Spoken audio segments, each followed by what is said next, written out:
کوئی شوہر اپنی بیوی سے پاگل پن کی حد تک پیار کیسے کر سکتا ہے؟ ایک بوڑھی خاتون کا انٹرویو، جنہوں نے اپنے شوہر کے ساتھ 50 سال کا عرصہ پرسکون طریقے سے ہنسی خوشی گزارا۔ خاتون سے پوچھا گیا کہ اس 50 سالہ پرسکون زندگی کا راز کیا ہے؟ کیا وہ کھانا بنانے میں بہت ماہر تھی، یا پھر ان کی خوبصورتی اس کا سبب ہے، یا ڈھیر سارے بچوں کا ہونا اس کی وجہ ہے، یا پھر کوئی اور بات ہے؟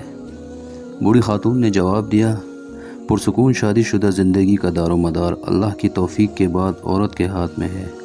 عورت چاہے تو اپنے گھر کو جنت بنا سکتی ہے، اور وہ چاہے تو اس کے برعکس یعنی جہنم بھی بنا سکتی ہے۔ اس سلسلے میں مال کا نام مت لیجیے۔ بہت ساری مالدار عورتیں ہیں جن کی زندگی اجیرن بنی ہوئی ہے، شوہر ان سے بھاگا بھاگا رہتا ہے۔ خوشحال شادی شدہ زندگی کا سبب اولاد بھی نہیں ہے۔ بہت ساری عورتیں ہیں جن کے دسیوں بچے ہیں، پھر بھی وہ شوہر کی محبت سے محروم ہے، بلکہ طلاق تک کی نوبت آ جاتی ہے۔ بہت ساری خواتین کھانا پکانے میں ماہر ہوتی ہیں، دن بھر کھانا بناتی رہتی ہیں، لیکن پھر بھی انہیں شوہر کی بدسلوکی کی شکایت رہتی ہے۔ انٹرویو لینے والی خاتون صحافی کو بہت حیرت ہوئی۔ اس نے پوچھا، پھر آخر اس خوشحال زندگی کا راز کیا ہے؟ بوڑھی خاتون نے جواب دیا، جب میرا شوہر انتہائی غصے میں ہوتا ہے تو میں خاموشی کا سہارا لے لیتی ہوں، لیکن اس خاموشی میں بھی احترام شامل ہوتا ہے۔ میں افسوس کے ساتھ سر جھکا لیتی ہوں۔ ایسے موقع پر بعض خواتین خاموش تو ہو جاتی ہیں، لیکن اس میں تمسخر کا عنصر شامل ہوتا ہے۔ اس سے بچنا چاہیے، سمجھدار آدمی اسے فوراً بھانپ لیتا ہے۔ نامہ نگار خاتون نے پوچھا، ایسے موقع پر آپ کمرے سے نکل کیوں نہیں جاتی؟ بوڑھی خاتون نے جواب دیا، نہیں، ایسا کرنے سے شوہر کو یہ لگے گا کہ آپ اس سے بھاگ رہی ہیں، اسے سننا بھی نہیں چاہتی ہے۔ ایسے موقع پر خاموش رہنا چاہیے، اور جب تک وہ پرسکون نہ ہو جائے اس کی کسی بات کی مخالفت نہیں کرنی چاہیے۔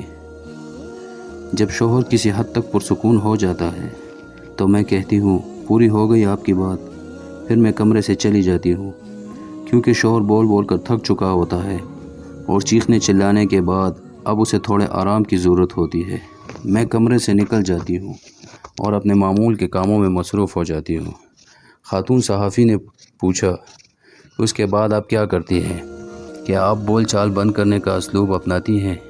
ایک آدھ ہفتہ بات چیت نہیں کرتی ہیں؟ بوڑھی خاتون نے جواب دیا، نہیں، اس بری عادت سے ہمیشہ بچنا چاہیے۔ یہ دو دھاری ہتھیار ہے۔ جب آپ ایک ہفتے تک شوہر سے بات چیت نہیں کریں گی، ایسے وقت میں جب کہ اسے آپ کے ساتھ مصالحت کی ضرورت ہے، تو وہ اس کیفیت کا عادی ہو جائے گا، اور پھر یہ چیز بڑھتے بڑھتے خطرناک قسم کی نفرت کی شکل اختیار کر لے گی۔ صحافی نے پوچھا، پھر آپ کیا کرتی ہیں؟ بوڑھی خاتون بولی، میں 2-3 گھنٹے بعد شوہر کے پاس ایک گلاس جوس یا ایک کپ کافی لے کر جاتی ہوں، اور محبت بھرے انداز میں کہتی ہوں، پی لیجئے۔ حقیقت میں شوہر کو اس کی ضرورت ہوتی ہے۔ پھر میں اسے نارمل انداز میں بات کرنے لگتی ہوں۔ وہ پوچھتا ہے کہ میں اس سے ناراض ہوں، میں کہتی ہوں نہیں۔ اس کے بعد وہ اپنی سخت کلامی پر معذرت ظاہر کرتا ہے اور خوبصورت قسم کی باتیں کرنے لگتا ہے۔ انٹرویو لینے والی خاتون نے پوچھا، اور آپ اس کی یہ باتیں مان لیتی ہیں؟